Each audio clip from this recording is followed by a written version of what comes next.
Okay. Hello, everyone. Welcome back. Let's see. So it's been a while since I've been on here. I know a week ago I said I would start talking about this new kind of topic for me. Uh, I'm calling it the Age of Chaos. It's actually a line I'm lifting from a Umar Haque article in Medium, where it's not really a title. It's just something he says in passing. And I've been having these kind of thoughts myself for a while. And I thought, oh yeah, that is a topic. He's right about that. He wasn't suggesting it as a topic. He just says it's an event, something we're having to deal with. So here I am. It's time for me to, it's time for all scientists, I would say. By the way, my wife is on the phone. She's talking to Ball, Ball, the company that sells the jars, the mason jars for canning. We came into, I don't know, like 4 bushels of apples from a neighbor's tree. He didn't want the apples, and we picked them, and they're absolutely delicious. So she's going to do a lot of canning. It's a new thing for her. I did a lot of canning, or at least I was in a family that did a lot of canning when I was growing up. So I'm kind of sharing that experience with her, and she's totally into it. I think that's marvelous. Maybe more on that later, more on where that takes us as it develops. But in any case, I just want to let you know that there could be some voice off screen here, and that's just how it's going to be. So I was about to say that scientists should increasingly change. I would recommend, if I had a scientific audience, which I'll talk about my audience here in a moment, but if I had a scientific audience, I would be advising my peers to maybe change their messaging a bit. You do your research, you have to publish your data, you have to publish your conclusions and any modifications to theory that might be out there. That's what scientists do. That's the important work of science, the scientific method. We do the scientific method, and that's our important work. That's our contribution to civilization. Fair enough. But then when we're not doing science, when we're sitting around the dinner table, or we're at the pub, or we're at a conference or something like that, and we're just talking to people outside of the scientific method, what's our message, right? Scientists don't generally have a message. They're not doing that a lot. There's no money in it, and who really cares? We stick to our work, just like most everybody else does. Stick to their work, whatever they're paid to do, whatever is their contribution, pays the bills. They stick to that. Why not? That's your job. That's what you signed on for. So scientists do that, just like plumbers do that, and coders, and the lady who waits the table at the Mexican restaurant.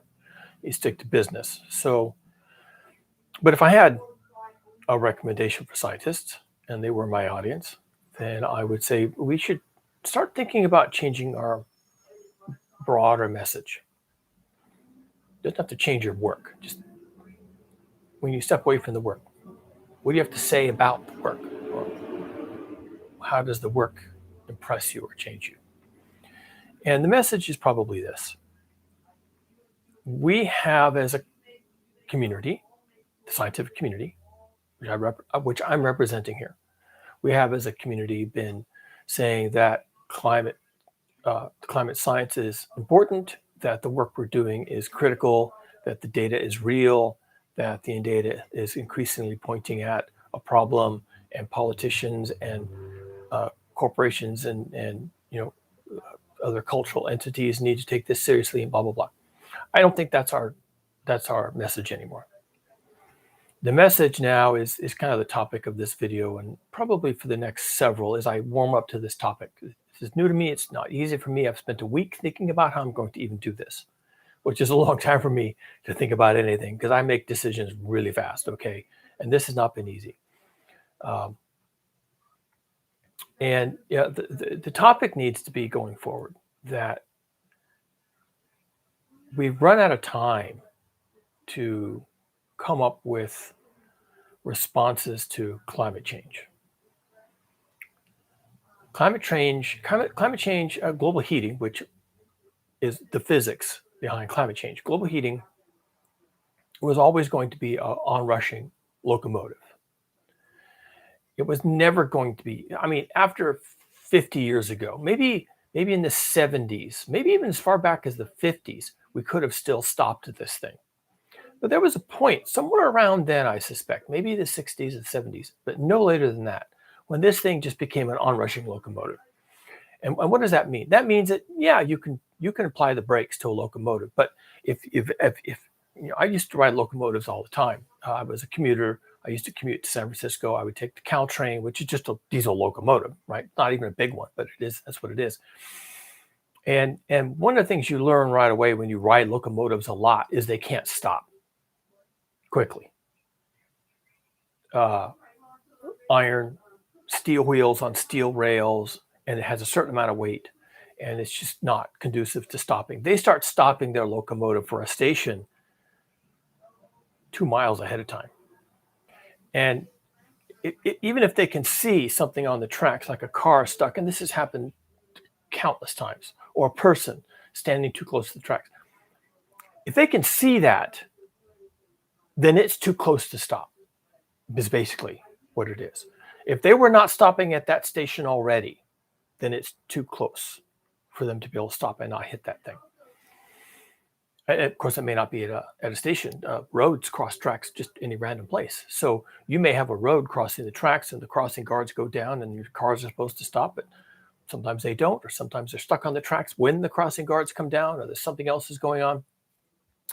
And if you can see that there's a car stuck on the tracks and you're prepared to react to it, then it's probably already too late, and you're going to hit that car to some degree. So it's kind of that way with climate change. By the time we could see that this could go seriously sideways, enough that James Hansen, director of the, I may be misstating this. I should know these things, but I'm almost 63, so give me a break. Maybe I'm almost 64. You see how hard it is? James Hansen went before Congress and said that this is a serious crisis. If the global average temperature is allowed to get above 1 degree C, above some prior baseline, just draw a line in the sand. Okay, if it gets more than 1 degree centigrade above that, we've got serious problems. That's what he was saying in like 1988.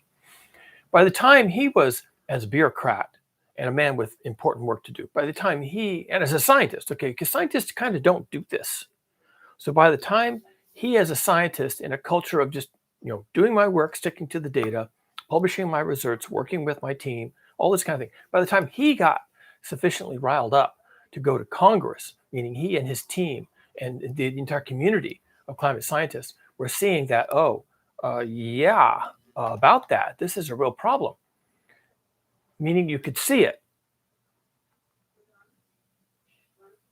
from the data, from the discussions, from the analysis, from the meta discussions that people have around the pool, at the pub, whatever. We just did this research. What does this really mean? From all of that, by the time he got to the point where he was inclined to break out of his normal expectations for himself and go before Congress and state the things he did, by the time he got to that point, by the time he could see it, and he had his oh shit moment, it was too late. It just was. And that was 1988.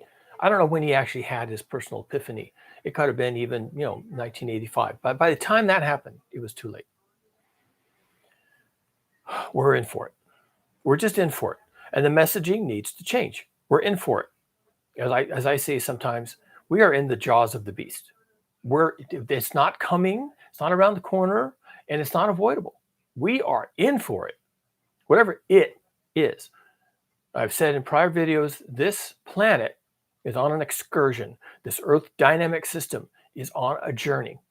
We don't really know where it's going to go. It's going to be something similar to how this Earth was operating prior to the onset of the ice ages, which began about 5 million years ago and maybe as far back as 20 million, meaning the process of getting cold enough was starting maybe 20 million years ago and culminated in actual ice formations about 5 million, 4 million years ago. We have already pushed this planet, the atmospheric dynamics, starting with temperature and CO2 levels, to a point prior to that. So we are going to a point in history prior to 5 and maybe 20 million years ago. We don't know what that looks like. We didn't even exist. Hominids, our earliest ancestors, upright walking primates, our hominids didn't exist on this planet at all. In fact, it's possible the advent of the ice ages was conducive to hominid development on open savannas that were created by the lack of rain and the cold and the dry. Maybe that's why we are. That's our thing.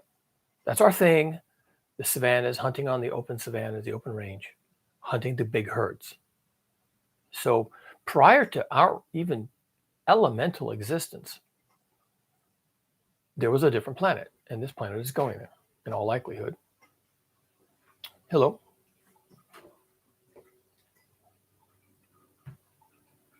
Thank you. Bye. Close the door. Thank you. I'm being mothered. So now I'm going to make a claim here that this locomotive can't be stopped. Maybe we could have stopped it in time, whatever that really means, back in the late 80s, but now we can't do that. It's been, let's say the 70s was the last time we could have effectively done this. It's been 52 years since then. We're way down the track now.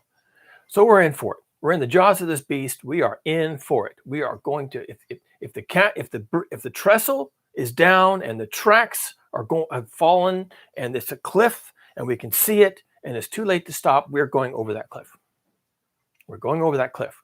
If you, another metaphor, you're on the Titanic, it's foggy, it's dark, you can't really see very far, and the light doesn't reach very far, and all of a sudden you see an iceberg.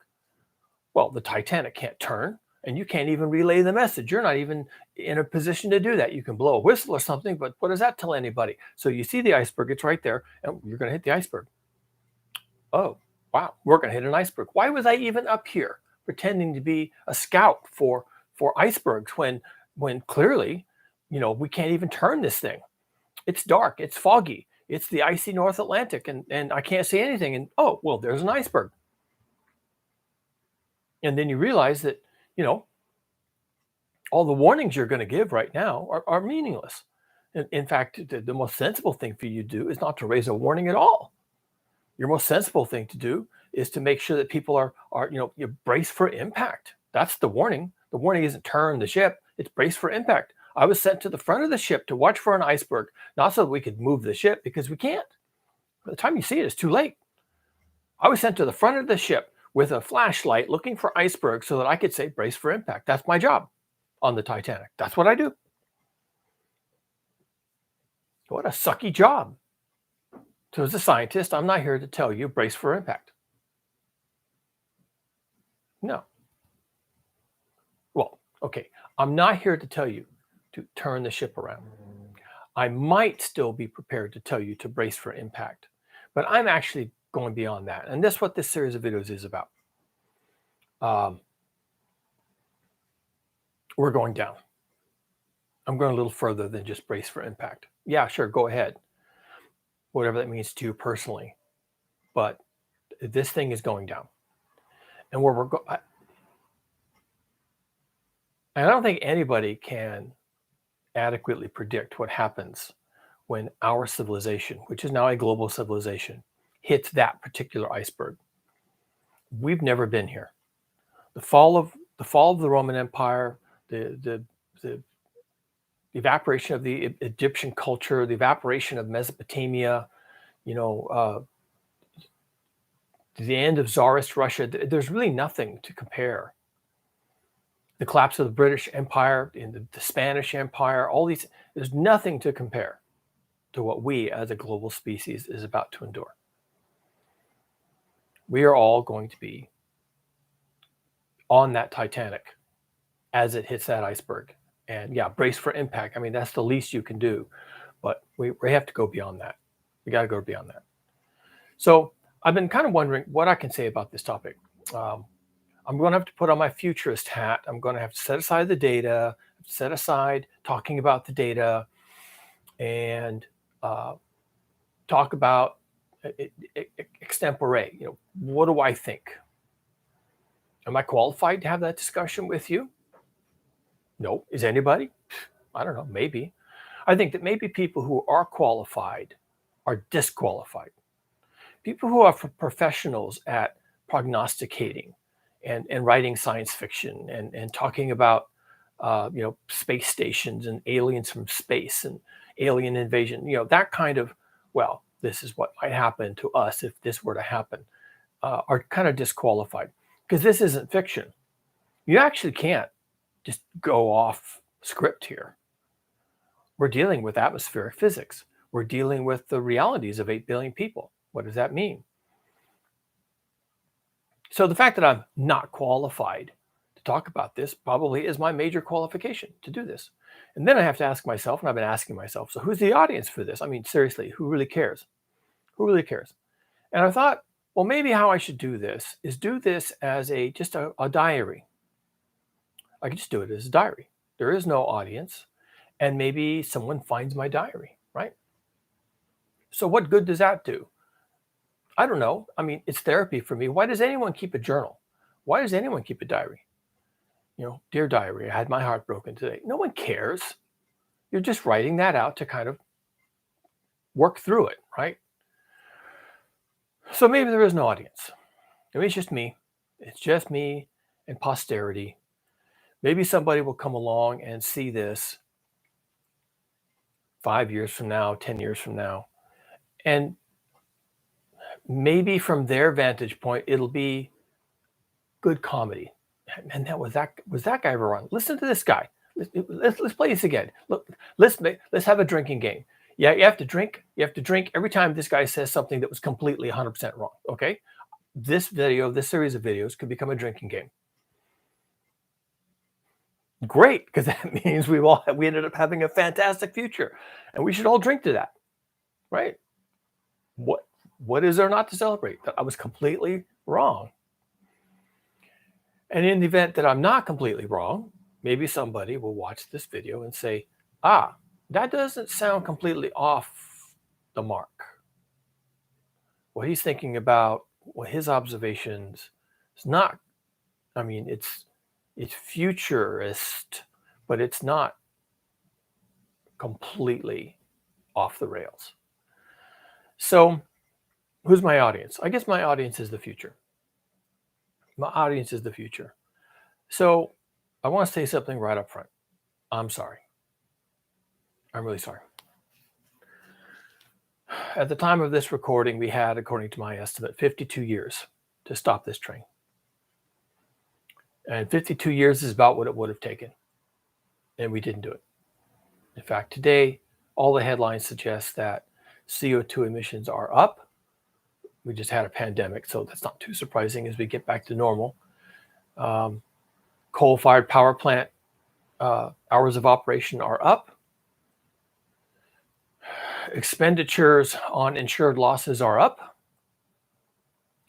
Fatalities due to climate change attributed weather are up. And we're still not doing anything. It's been 52 years by one estimate, my own. And we didn't do anything, and we're still not doing anything. And by the time the future runs across this video on some obscure corner of YouTube, it will have been another 10 years or 20 years.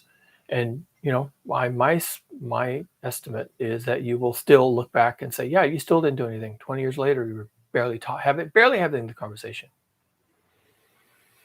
So what does that mean for the future? I think that the future becomes an absolute shit show.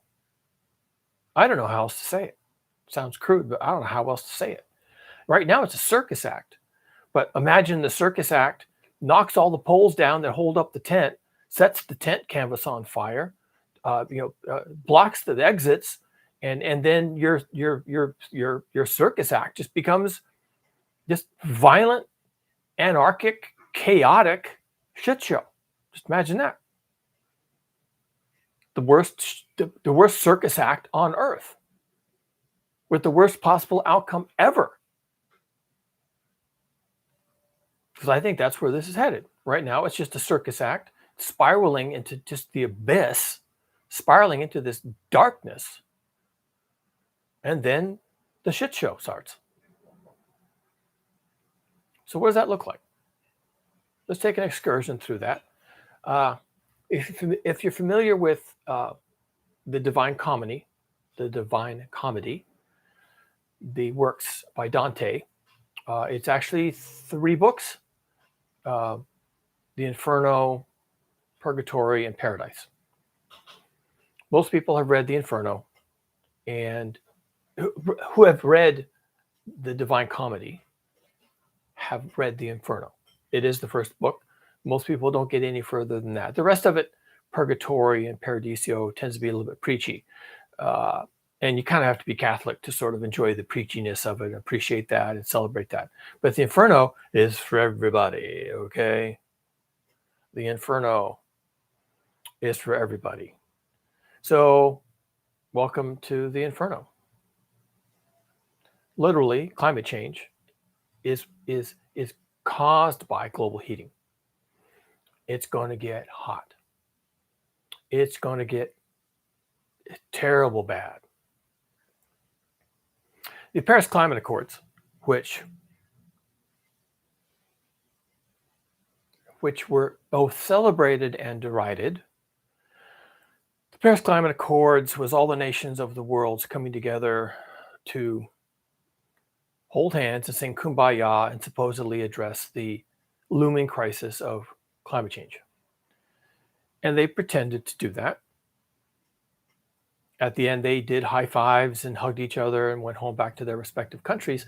And the story they told their countrymen and women when they returned was that we really looked seriously at this problem. I was there. I helped them look seriously at this problem. We took this problem seriously. And on my return to my country, I can inform you, you personally have nothing to do. I got that from my country people. Huge applause, Medal of Honor, Iron Cross, the whole thing. Because the agreed to targets of the Paris Climate Accord were entirely voluntary. And they were crafted by all the governments in unanimous consent. Everybody had veto power, including the countries that represented the fossil fuel industries like the US and Saudi Arabia and Russia and Australia could all completely veto the thing. So by the time they all came back, it was not only just almost nothing was required. Well, okay, nothing was required. It was all voluntary. But even the voluntary recommendations were ridiculous. In fact, someone came back later and said, okay, let's look at what people have actually signed on to do. They have an aspirational goal of keeping global temperature increase to less than 1.5 degrees C average global. Aspirational. But almost like they almost immediately swept that under the rug and said, okay, that's our aspiration. Our actual goal is to keep planetary heat, average heat increase to below 2 degrees C. And when someone actually analyzed the things that they agreed to, assuming that there's an aspirational goal and a serious drop dead, do not cross this line, do not do anything except this, when they actually analyzed what they committed to, they came out with, if they actually met all their voluntary goals, if they actually did that, but they're voluntary, but if they actually did that, the world would experience a 3.4 degrees centigrade increase in temperature over the baseline, not 1.5 and not even 2, 3.5. Now I noticed that people were gobsmacked that that's the best they could do at Paris. Then Donald Trump comes along, he gets elected. The first thing he does is pull us out of the Paris Climate Accords. I don't know why you bothered. I don't know why.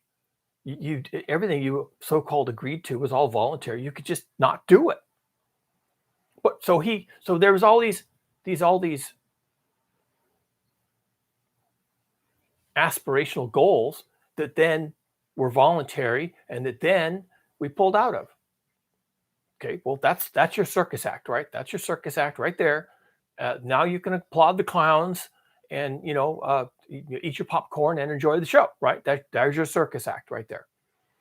Sometime later, a few years later, I heard that the estimates were being re-estimated, that not 3.4 degrees C with voluntary compliance for actions, but actually 2.7. And more recently, I'm hearing it saying people are saying, well, actually, maybe it averages out to 3. What's clearly happening here is that the governments of the world realize that they absolutely wet the bed on the Paris Climate Accords. And when serious scientists looked at their political solution and just threw mud all over it, they had to get some other bunch to come up and say, well, actually, it's not as bad as the real scientists are saying. It's really just as bad as this. And we'll admit to 2.7. We're not going to admit to anything over 3. I was just listening to a podcast today where the woman speaking before a group in Australia, and this was sometime after the Paris Climate Accords, but before the Glasgow COP26, she was saying that another meta-analysis suggested that a 2 degrees C increase above baseline would be catastrophic, which it is. A 3 degrees C increase above baseline would be chaos, her word. And well, actually, she's just reading a report, not even her word. She's just reporting the report.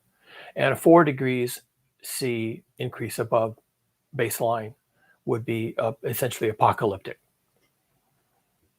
And my actual expectation right now is we breeze right through 2 because it's all voluntary anyway. So why not? And we go straight to 3. And so I heard that today and I heard the word chaos. So I was thinking, damn.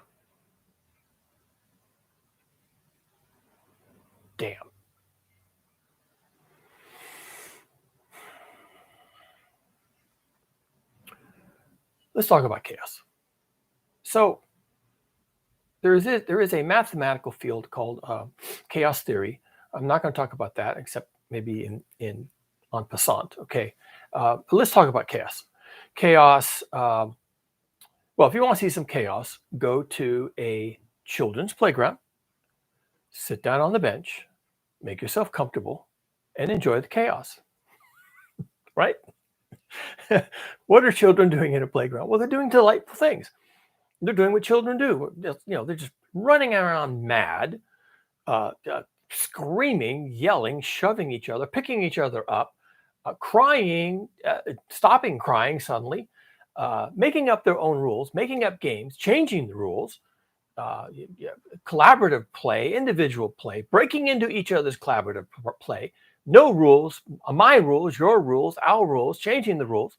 It's absolute bedlam. It's delightful because they're children. We don't expect them to be any way other than chaotic. And as they grow up, they abandon chaos. But when they're young, they celebrate it. They're just chaos engines.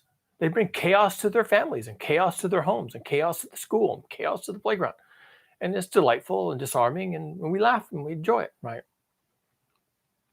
We expect them to grow out of it. In some ways, it's even a little bit sad when they grow out of it. We all remember our childhoods and how carefree we were and how we could do anything we wanted and make things up as we went. And now we're adults. Now we can't do that anymore, right? You have a job. You have to be there at 9. And you're allowed to leave at 5. And your lunch is an hour. And you can't change the rules. And the rules aren't yours. You have to obey the rules. And then there's traffic rules. And there's then your doctor gives you rules. You can't eat this and you can't eat that. And you got to exercise and lay off on the booze or whatever the rules are. And that's rules, rules, rules, right?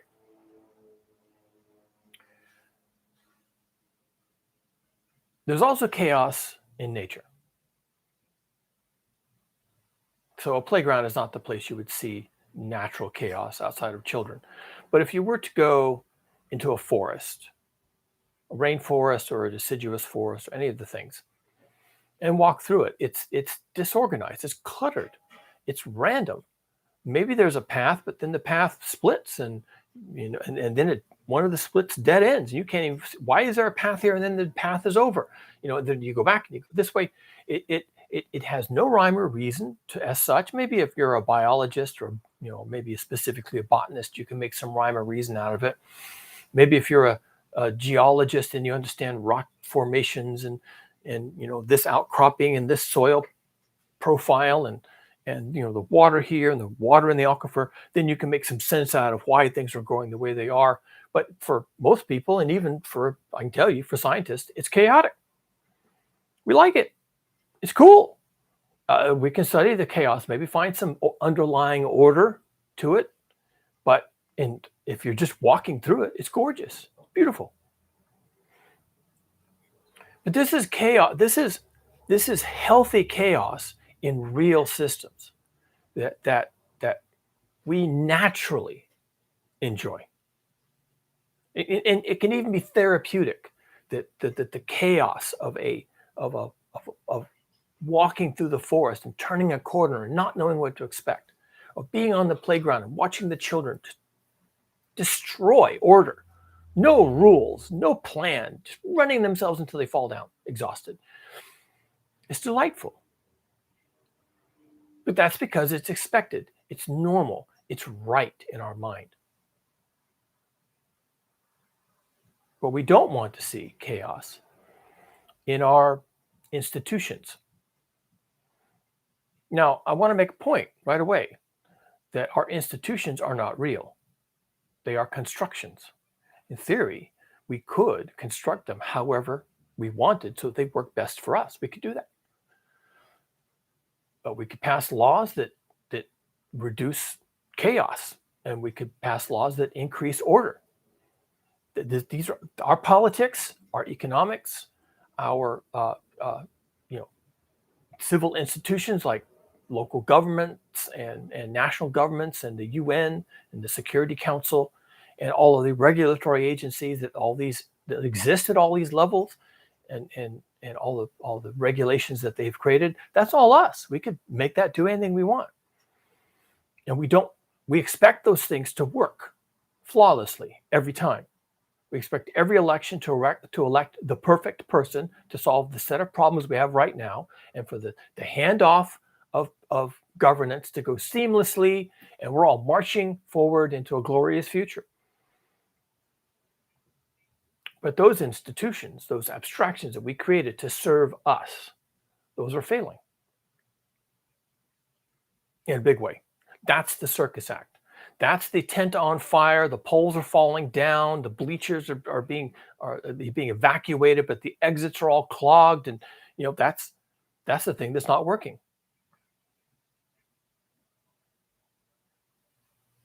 On top of that, why it's not working, we could talk about that, and I think climate change is a big part of the reason why it's not. And I'll get back to that. I think there's something subtle and insidious going on here that's taking us down a path that we are not going to survive. That our institutions are not going to survive, and without them, how well do we do it? Well, that's a topic, isn't it? But the other thing that's happening is that our habitat is becoming unhinged. Our habitat, I need to be a little bit careful here. There's natural habitat and there's human habitat. The natural habitat is coming unhinged. Up is down, down is up, black is white. We're having swings of weather from one heat extreme to a cold extreme and back to a heat extreme. Extreme cyclones, extreme typhoons, extreme hurricanes, things that were supposed to be impossible or at least rare are now common. Our planet is a beast that has been awakened. We have awakened a monster, and it's just beginning to stir. It's just unwinding itself a little bit, it's cricking its neck, and it's going to wake up and yawn and stretch, and it's looking around saying, what's going on? And the whole planet is waking up into some sort of a monster that we have never faced before. And that's just the natural habitat. The human habitat that we have made for ourselves over about 10,000 years is showing its fragility. It is fragile. We thought that our cities and our ports of call and our roads infrastructures and our rail and our food production and our regulations and our treaties, we thought that all this stuff was like this solid edifice of iron that could endure anything. And yet it collapsed at the first provocation. The pandemic came along 2-3 years ago. Pandemic came along and just knocked the chair out from under everything. Hi, I'm just a little tiny virus. I'm not even particularly lethal, but I'm just going to work you over and just worked us over. We couldn't do anything. We couldn't do a thing. And then global heating and the resulting climate change is coming along like a locomotive, and it doesn't care about pandemics, but it's going to find us very badly broken. We are broken right now in a way that I never would have thought possible. They talk about supply chains, they talk about empty grocery shelves, and they talk about, well, it'll be fixed in a few weeks or a few months, and they keep saying that for 6 months, for a year. Oh, this will fix itself soon, don't worry about it. I'm not seeing it fix itself. We're busted. Our just-in-time economy, where nobody has anything on the shelves or in the warehouse, and everything is delivered from the truck, from the field to the truck to the shelves, all in one motion, pretty much. Okay, with no layovers. That whole JIT thing, that's blown right now. That's just completely blown. That thing may be done. That whole thing may be done. It could just be done. I don't know what to think. I was willing to believe that, well, it's the pandemic and, the sawmill shut down and people laid off workers because they thought that demand would be down. And then they hired them back and now they have to kind of retool and get everything working again. And I'm like, come on. I mean, it's not like the factories went away. You probably hired back the same workers who used to work there. It's not like the world caught fire and now you're having to rebuild and it's going to take years. What are you trying to tell me? That you have a little pandemic and you have like 6 weeks of shutdown in some countries more than others, and maybe it's a little out of sync, and now you just can't reboot you just can't reboot the system. It just went down and you can't reboot it, you can't restart it. Really? That's what I'm seeing. And that was just from the pandemic. And the pandemic is small beers here, folks. The pandemic wasn't even particularly fatal. And the pandemic didn't require people to leave their homes. And the pandemic didn't destroy entire industries. And the pandemic didn't cause crop failures. And the pandemic didn't cause political upheaval and refugee migrations. Pandemic didn't do any of those things. It just threw some sand in the gears of the JIT economy, the just-in-time economy, and capitalism is suddenly on its knees. What that says to me, as a scientist who understands different types of areas of work, is that this system, this just-in-time economy, this global economy, this globalized industrial civilization, all these terms apply, all these descriptions apply, was fragile, brittle. It was brittle. And it was chugging along, and so long as it didn't hit anything, as long as nothing disturbed it at all, even for a second, it could chug along and be fine. But it turns out it was brittle, made out of glass. And the first thing that hit it said, "Hi, I'm here," bang, deal with that. It just shattered into 1,000 million, a billion pieces. Shattered into a billion pieces. And these systems, these fragile systems, are like houses of cards. You can build a house of cards if you're careful with your cards and your put that one, and he put this one next to it, and then that stayed up, and he put this one on top. Okay, that held. You can build this house of cards over 20 years, 50 years, 100 years, 500 years. You can just build this thing up slowly, one little piece at a time. And this country supplies that type of food, and this country over here perfects that type of manufacturing. And these countries make boats, and these other countries provide labor. And you kind of build this thing up slowly over time. Okay, and it takes a long time, and you're getting to the top, and then your toddler runs by the table, bumps the table, and it was just a toddler.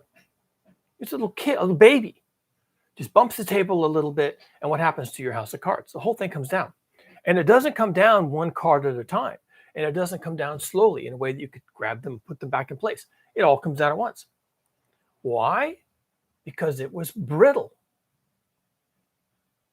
Yes, you built it. Yes, you're very clever. Yes, you intended it to last for 1,000,000 years, but it was brittle. And you didn't know that. Now with a house of cards, literal house of cards, you know that. But with a figurative house of cards, you might not know that. You just might assume it's kind of hubris and vanity and narcissism that you can build this house of cards and it will last 1,000,000 years. Like all the Roman emperors were thinking that. They were. We have this great empire. We've invaded all these countries. We've got all these goods, all these slaves. We have these streams of money coming in for tributes, and where the whole world, as we know, is now under the thumb of Rome, and it was all wrong.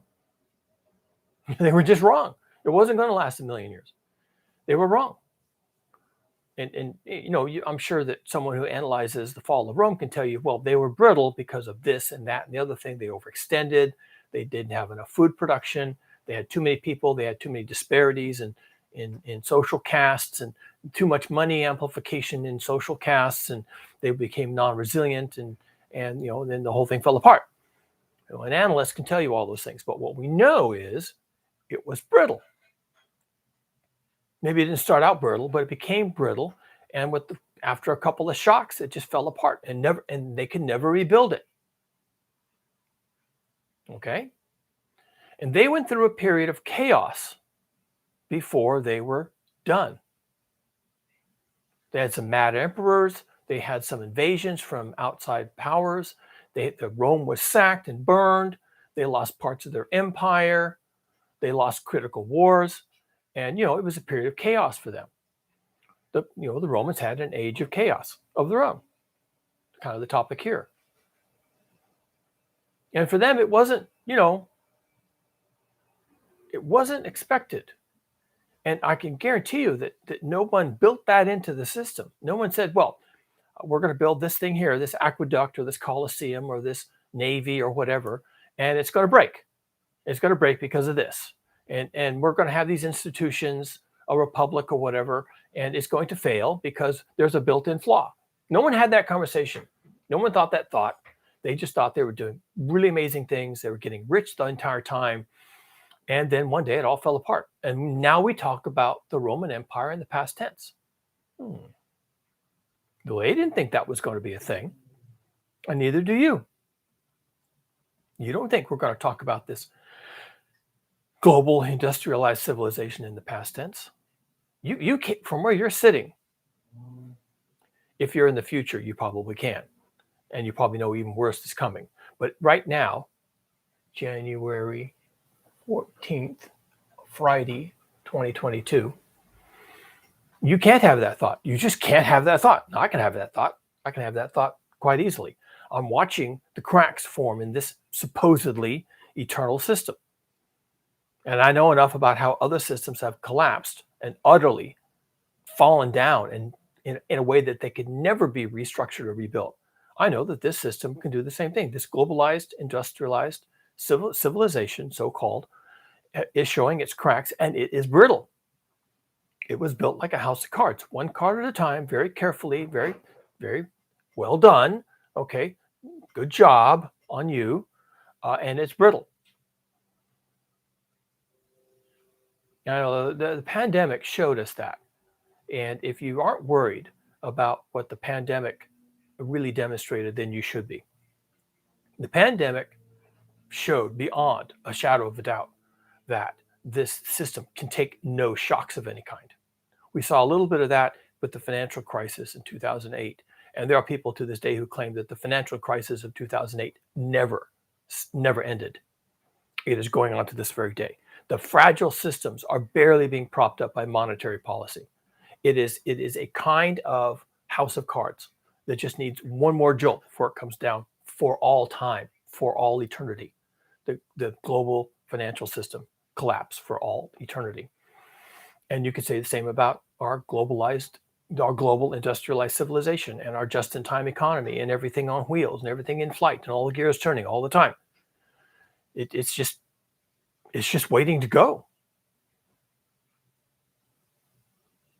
And you combine the obvious, apparent fragility, brittleness of these systems with the circus act that is governance right now.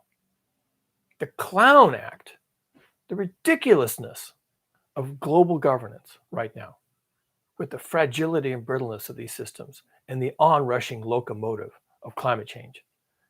And you just can't possibly imagine. I mean, you'd have to be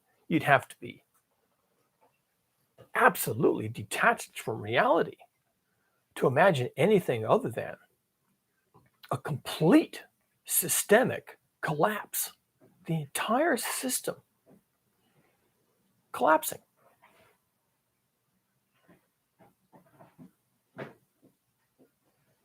It's happened before, very similar circumstances. It's going to happen again. Now, there is one complicating factor. When Rome fell, and in the West at least created the Dark Ages, meaning it fell and left no legacy. The Roman Empire fell and created a black hole that we call today the Dark Ages in the West. At the time that happened, there was maybe on this planet, in terms of human population, 200 million people. 200, maybe 300 million people. Round figures. Let's use round figures to make the math easier. 400 million people. Why do I use 400 million? Because that's 5% of 8,000 million. And 8,000 million, also called 8 billion, is the approximate population of the Earth today. When Rome fell, it didn't even impact the East. Yes, the West was plunged into a dark age, but even half of the Roman Empire, the half in the East, which was later named Byzantium, the Eastern Roman Empire, didn't fall at all. It just continued chugging along. They called themselves Romans. And it was only the Western half that actually collapsed. And yet that gave us in Europe, which is the source of my narrative, because I'm European extraction, European descent, that gave us the Dark Ages. And that was a big deal. But that was, there's maybe at most really 200 million people on the Earth at the time. And the population going up and down quite a bit because of plagues and crop failures and things like that. But at least it didn't drag, because it was so localized and there were really so few people on Earth, and they were mostly hyper local, right? People never left their village by and large, and their village was completely self-contained for most of the things that people needed to survive. And if you needed wood, for fire, you just went out in the forest and picked up the dead wood. And if you needed, if your crops failed, you could go out in the forest and eat the berries and the animals there. They were pretty resilient. They weren't doing too badly at all. And life had its downs, especially if the crops failed. But when Rome fell and the whole of Western culture descended into a dark age, most people who were living in villages and had farms and living in small towns, they just kind of shrugged and said, okay, well, I guess we don't have to pay tribute to Rome. That was about the extent of it. We're not going to have to send gold to Rome. But on the other hand, there's not going to be any trade coming through our little town. So the tavern is going to be probably shut down and the inn is going to be shut down. But, the rest of us are probably farmers anyway, right? 90% of the people, if not more, 95% of the people We're just raising animals and managing the fields and harvesting the wheat and the barley and threshing it. And they were just, every year was the same for them. Rome falls. Oh, does that mean we don't have to pay tribute to Rome? Fine. Okay, everybody, let's go, let's go thresh the wheat. Let's go harvest the wheat and lay up the wheat in the silos. And, nothing changed for them. Well, today we have 8,000 million people, not 200 million, 8,000 million people. And they are deeply invested, almost all the way down, deeply invested in the global industrialized economy. A good part of food production is, at least in the U.S., is sent overseas as aid to countries from South America, Central America, Africa, South Asia. We pay our farmers to overproduce, and then they sell their production in the U.S. cheaply. And if there's serious overproduction, we sell it or give it away to other countries. So, the few countries that have really, really powerful agricultural sectors can feed the world, pretty much. And that's pretty much what happens. You probably can't have 1 billion people living in Africa without food subsidies. Well, this fragile global industrialized civilization, including its industrialized food production methodologies based on fossil fuels, turns out to be extremely brittle. So can we even have that? I don't know. And then when climate change comes along and, some of these areas that have been used to grow crops become too hot, become too wet, become too dry, become too cold. You head out with your tractor to plant the fields and it's too wet, and then you plant anyway, and then it rains on the seedlings and they drown, and then you plant again, and now it's too late in the year. When it comes time to harvest later in the year and you're already 6 weeks late, then it rains on the harvest and you can't actually harvest it. And the farmer, he has crop insurance, so he says, I'm fine, pay me my payout because I got a family to feed and tractors to maintain. But what happened to the food? Where'd the food go? And a lot of the time we're not laying up food like we should. So because when you store food, you're not selling it. When you're not selling food and you're storing food, you have losses. And why do that? So produce your food, produce only exactly what's needed. Don't store it. Offload it as fast as you can and get it into the supermarkets and into the produce stalls. And it's all just in time, pretty much. And does that sound familiar? Because it should. The whole thing is just in time. Everything is just in time, and there's no slack in the system. Joe Biden just recently, let out, 50 million barrels of oil from the Strategic Petroleum Reserve. That was meant for wartime, but he was compelled to dip into the SPR to throw more crude oil at the U.S. economy so that, the price of gas would go down a little bit. Did it? I don't know that it did. Not around here anyway. I don't buy much gas, so I don't really pay much attention. But not every country can pull that off. In Kazakhstan, I don't know really what's happening there, but they're protesting because the price of gasoline went up a lot, apparently, and they didn't like it. Does Kazakhstan have their equivalent of an SPR? Why did the price go up? Why are people so alarmed at the price of gasoline in Kazakhstan? I don't know. I haven't studied it that much, but it's data. It suggests that things are not totally working out. So the system is fragile, and global climate change is a lot worse than any little silly pandemic. I mean, yes, the pandemic is it's a global thing. It's a big deal, but really, it's a silly thing. It's just a health crisis. It's just one type of crisis. We should have been able to deal with that. We should have been able to tell people, well, wear masks, socially distance, we'll get you a vaccine, that'll help. But really, just take care of yourself and stay out of crowds, and we should be able to endure this until it knocks itself out or it just dissipates into the void. And that totally didn't happen. And right now, we're on a massive excursion In the pandemic realm, I think the U.S. is now over 3 million new cases a day. 3 million? No, 1 million. Sorry. Globally, it's 3 million. The U.S. is 1 million. When the last peak, which was the first peak in the pandemic for us, was closer to 30,000. So we're now 1,000 a day as opposed to 300,000. I said that wrong. So we're pretty much 3 times over to today. We're 3 times over our prior record high, and for daily cases, and that's after years of enduring this thing. What is wrong with us? And is another year of this going to completely destroy the global economy?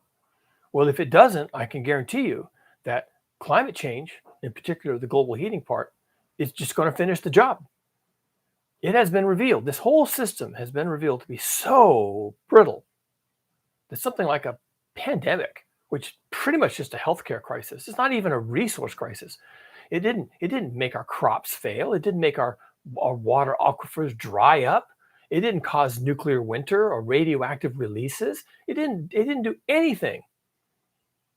It wasn't even particularly lethal. I mean, it'd make you really sick and overwhelm the healthcare system, but it was really pretty much a healthcare problem. And we just completely screwed it up. Absolutely screwed the pooch. Now, that was something we could have handled. We didn't handle it very well, and it broke the global industrialized economy. Broke it. We're still not recovering from that. Well, climate change, in particular global heating, I have to always make that distinction. The global heating part of this is going to sow absolute, unmitigated, unavoidable chaos. And I don't mean the fun chaos of children playing in the park and a walk through a disorganized forest. I'm talking about political chaos, economic chaos, refugee chaos, chaos at borders, chaos in capitals, chaos in city centers. It's going to be absolutely off the charts. And why is that? Why is that? We can just talk about the heat part first. Global heating is real. It's actually happening. The Paris Climate Accords, so-called, doubtful now, but so-called at the time, was trying to keep us below certain thresholds of temperature increase for the average of the planet. Yes, shortly.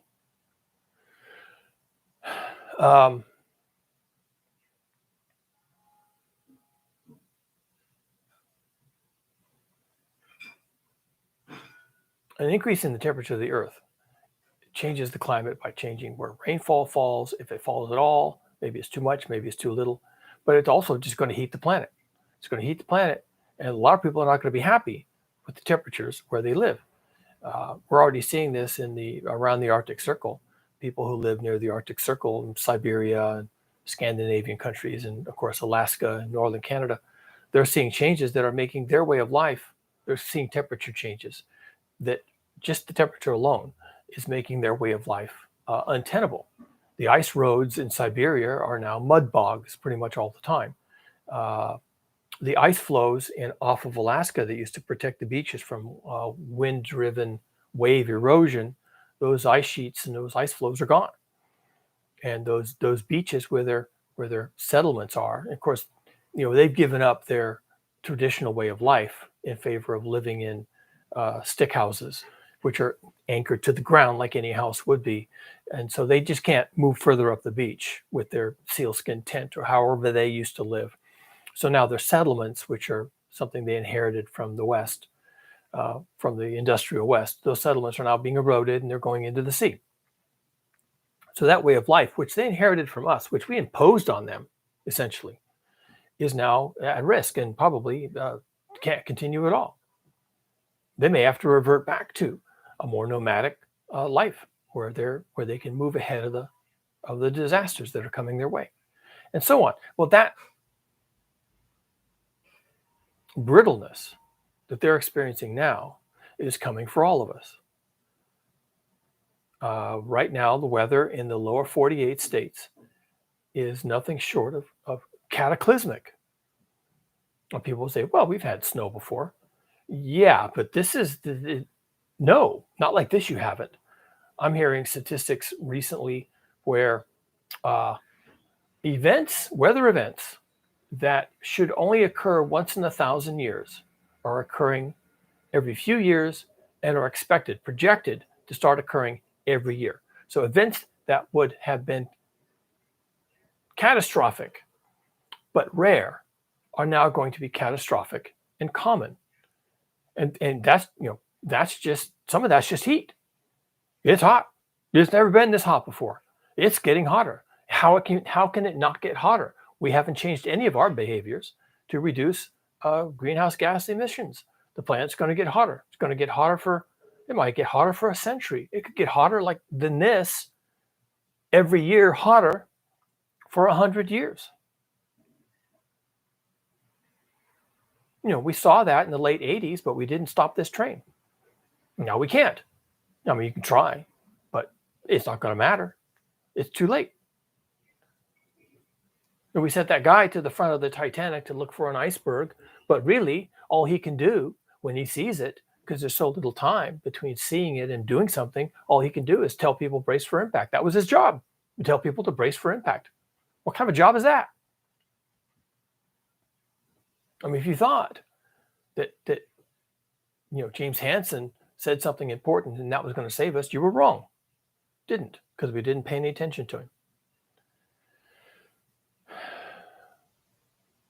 The changes that are going to hit us are going to hit us so hard, so often, for so long, that nothing we have erected, no house of cards that we carefully set up for decades, centuries, is going to be able to stand up. The pandemic alone proves this. A silly little pandemic for a virus that we've had before and should have been prepared for and should have easily squashed with all of our technology and all of our organization. We didn't. I have to drink both of these? If you like. I'll try.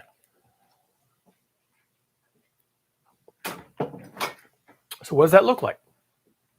I need to knock off here pretty soon. We can come back and look. We can come back to this topic again. Like I said, over time, I'm going to try and piece this together. It's not easy for me, and I'm not sure I have even a real clear picture right now of where this is headed. But so a couple of things that come out of just the heating part of our current crisis. Areas where we can grow crops today, we won't be able to in the future. So if we can't, then where do those crops come from? Now you would think, well, if it's getting too hot here, then it's getting the right temperature someplace that used to be too cold. And so you will just move. We'll just move, kind of like the Eskimos might be moving, the Inuit in Alaska. They can just move. They can pick up their houses and move them further up the beach and put them back down again, right? Okay, that's a lot of work. If it's just a wooden house on the beach in outside of Fairbanks or something, you could in theory take it down, save the nails in the wood, go further up the gravel and just rebuild it. But if you're talking about an entire just-in-time economy where the food is grown one day, shipped the next day, on the shelves the third day, and eaten the fourth day, if that's how you're doing it, moving that might be impossible. We can barely keep it running. We can barely keep it running in place, least of all, uproot it, move it another 200 miles and start over. Plus, if you know anything about farming, you know that it takes a long time to create farmland. Now, we were lucky here in America when we landed on the East Coast and started heading west. The bison and other animals, herd animals, created the farmland for us. The herds were so huge, and the grasses were so thick and the manure just was constantly dropping that they kind of created this enormously thick layer of topsoil. And there was glaciation events that covered the topsoil and then came back and it reformed and all this kind of stuff. It's constant churn.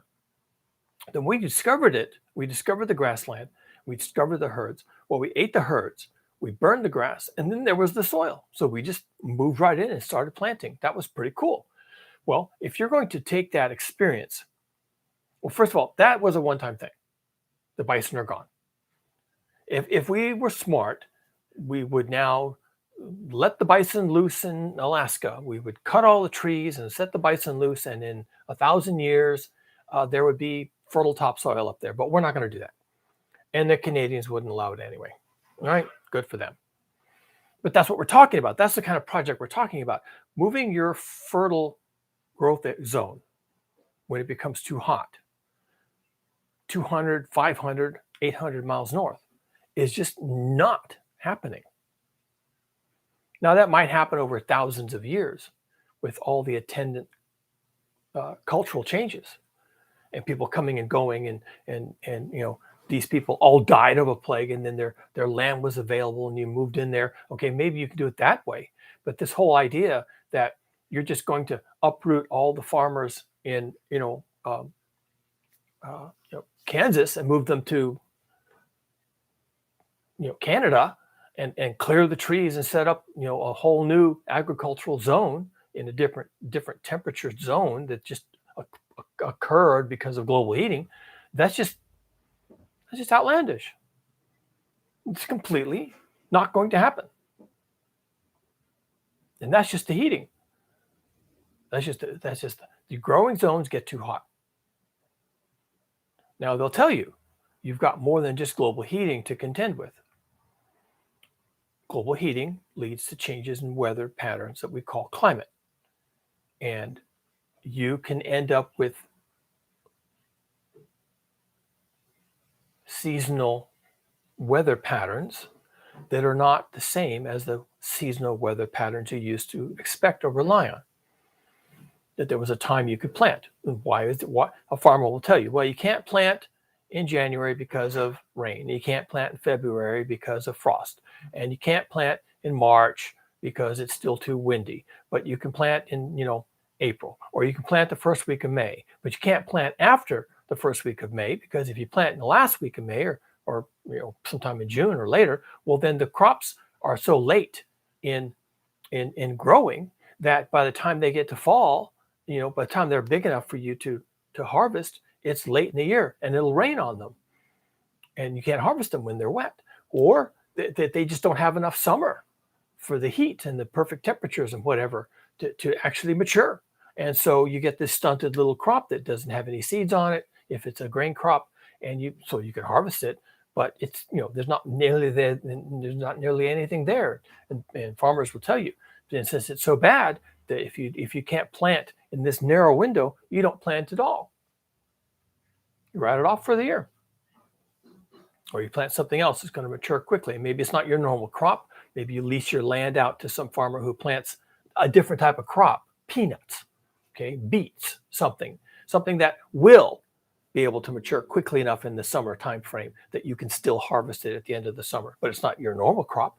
You're not going to need your seed planting and harvesting equipment. It's just going to sit there in the barn. Maybe you'll do some maintenance, right? Maybe next year will be different. So this year, you just kind of got by and you leased your land instead, and you'll make a couple of thousand, $10,000, $20,000 on the lease, maybe more than that. I don't really know. I'm not a farmer in the Midwest. I can't pay attention to that. But the point is that you just can't change things up. You can't switch things up just because your weather became uncertain or your weather changed. Somebody will have to do something. Maybe nothing. Maybe nothing happens. Maybe there is no season for planting in a particular year. Or maybe there's a season for planting, but you can't pull off the harvest because something happened. The rains came too soon. The rains came too late. It was too cold. It was too wet. It was too dry. Whatever the problem is. That this whole system, this whole rigmarole of you plant here and you harvest here and you sell here and then you work on your equipment in the winter and the off season. This whole rigmarole, this whole geared, belted together, stapled together thing is brittle. It's brittle. It's a house of cards. And you knock one card out, the whole thing comes down. You know, when they say, well, we're having supply chain problems, we can't keep food on the shelves, it'll pass, it's not a big deal. It's just, you know, the trucks, we don't have enough trucks and we don't have enough drivers when we have the trucks. And then, you know, the wholesalers and the supply chains are kind of gummed up and, yeah, man, it's going to be fine. And maybe, or maybe these are early days for the rolling, ongoing collapse of this just-in-time agricultural economy that we're all dependent on. And I don't mean just all of us, like, you know, all those people who go to Whole Foods to buy our bulk grains, but really the entire planet. Countries like Russia, Australia, America, Canada, they feed a lot more than just themselves. You know, maybe that's a good thing, maybe that's a bad thing, maybe that's a free market system. I don't know. Well, what if they can't do that? What if the combination of things are too hot where they shouldn't be hot and things are too rainy where the rains aren't supposed to be? What if all that stuff combined means that, well, we grew food, but you know, it's just enough to feed us. We're not going to sell any of this. In fact, we're going to pass a law. Congress is going to pass a law that you can't sell American production overseas. And they've done that in the past. So what if it gets to that? Well, then it's starving children in Bangladesh or something, right? We've all seen that play out. But this is dominoes. You know, you set the dominoes up, right? You set the dominoes up and you knock one of them over and it knocks all the others. Okay. I mean, there's a game of dominoes, and that's one way you can use dominoes. But the other way you can use dominoes is this phenomenon of knocking over dominoes. And that's what this is like. It's like knocking over dominoes. But this whole system of all this production in a few countries, dependent on all these regular weather patterns, going to feed all these other people in these other countries. And there's this whole global mechanism. It's all geared and all these belts and wheels turning. And it's all this beautiful house of cards. What if that whole thing is coming unstrung? I think it is. I think it is. We saw that with the pandemic. And, you know, it's already happening with climate change. And it's only going to get worse. Even when the pandemic is over, the pandemic is passed and the vaccines finally worked. I'm not going to talk to that. Then we still have climate change. And climate change, global heating, is going to continue for decades. It's not a one-off, and it's not a little thing. It's also not anything we can fix or fight. The pandemic, wear a mask. Seriously, if everybody wore a mask, the whole thing would have been over in 3 months. Simple. Mechanical means, engineered means of control. Trivial. If everybody had stayed home, didn't fly, didn't drive, you know, wore a mask, social distance, the whole thing would have blown over in 6 weeks.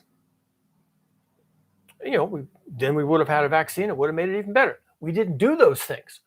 We couldn't do those things. Why couldn't we do those things? Well, you can say, well, people are stubborn. I'm not certain that that's the entirety of it. We couldn't do those things because any deviation from the script knocks a card out of the house of cards. People have to go to restaurants. They have to fly. They have to drive. They can't stay home. The children can't stay home. You children have to go to school. That's so the mothers can go to work. No, you can't change anything. You can't change any of it. And wearing masks is just scary. And you can't scare people either. You can't tell people you got to wear a mask. There's this pandemic thing, this invisible thing, and you got to wear a mask. It's like, now they're frightened. What? Why? Why a mask? It must be a hoax. I'm not wearing a mask. This must be fake. You're lying to me. It's not real. There's nothing out there. I'm going on a cruise. I'm going to fly to see my parents. I'm, you know, I'm going to eat out, and I have to do my regular thing because I don't want to be scared, and don't make me frightened, and don't make me look up. We couldn't do it. And really, we didn't get a message from the powers that be that we have to do this, because I think secretly they knew if there's any deviation from business as usual, BAU, then our JIT economy is going to lose a couple of cards, one here and one there, and this whole bunch right here, and the whole thing falls down. They knew that. They were trying to keep this house of cards up. I think they couldn't do it. I think it's too brittle, and we're seeing signs of that now. We're going to continue to see signs of that, and the pandemic crisis is going to segue imperceptibly, but inexorably, okay? Imperceptibly, but inexorably into the next crisis, which, as far as we are concerned, us living today and us living in this global economy, that next crisis will have no end, except that everything comes down. We have seen that everything that's supporting us and keeping us alive and keeping us employed and keeping us entertained and keeping us from killing each other and keeping us from cannibalism, everything that we know, this entire edifice created over hundreds of years, one card at a time, is going to come down. It is coming down. It can't help it. One little pandemic knocked out a couple of cards. The whole thing was tottering. Global heating is just going to wipe out entire parts of economies based on continents. If you have a agricultural economy based in this part of your continent, it's going to be in big trouble just from the heat. Then any climate change that comes along on top of that is going to make it worse. And we can't move these things. We can't even protect these things. All we can do is sit back and just cross our fingers and pray to whoever that it doesn't collapse. That's it. We have no control. Cross your fingers. Say your prayers every night. There's nothing we can do. Masks and social distancing could have saved the entire global economy, I think, from the pandemic. We couldn't do it. We couldn't stop flying. We couldn't stop driving. We couldn't stop eating at restaurants. They knew we couldn't do that. So they let us just walk into the jaws of the disaster. And the system still broke for all that they were willing to sacrifice the health of billions of people. For even for that, they were willing to do that. It wasn't sufficient. And right now, there are places where you can't find food on the shelves. Mighty interesting. Very interesting. Automotive manufacturers can't find chips for their cars. Is that right? Do tell. Lumber yards don't have wood for construction. Really? Are there no trees? What happened to the trees? What happened to the sawmills? They're all still there. What's the problem? And restaurants will tell you they can't serve food because they can't get food delivered to their restaurant. Really? So is the problem that there's no trucks? Or is the problem that there's no drivers? Or is the problem that there's no wholesalers? Or is the problem that there's no food production? Or is the problem that there's no agricultural production? Or is the problem that there was no fuel for the tractors? Or is the problem that they couldn't meet their narrow window of planting? Or is the problem that they couldn't reach their narrow window of harvesting? Or is the problem something else? All we know is that there's no food on the shelves and the restaurants are closing. But there's no information as to why that is. Go figure. Well, what they'll tell you is it's complicated. Oh, yeah, absolutely. It's complicated. And wait until the heat shows up, and wait until the climate change shows up. Your complication isn't going to endure. Nothing complicated is going to endure. It's just not. It's brittle. It's fragile. It was built laboriously over hundreds of years of compromises. and agreements and handshakes and financial deals and loans and it's brittle. It all assumed that it could go on forever if so long as nothing changed. Provided that nothing changes, we should be good for all eternity. Well, ask the Roman Empire how that worked out for them. Short answer, it didn't. It simply did not. And 500 years of chaos followed, at least in the political and the economic sphere.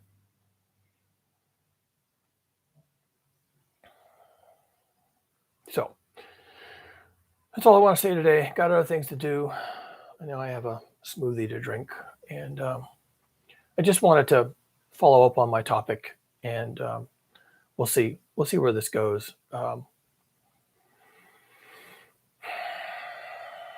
This is it, guys. This is the big time. This is the one they will write about after the next dark ages.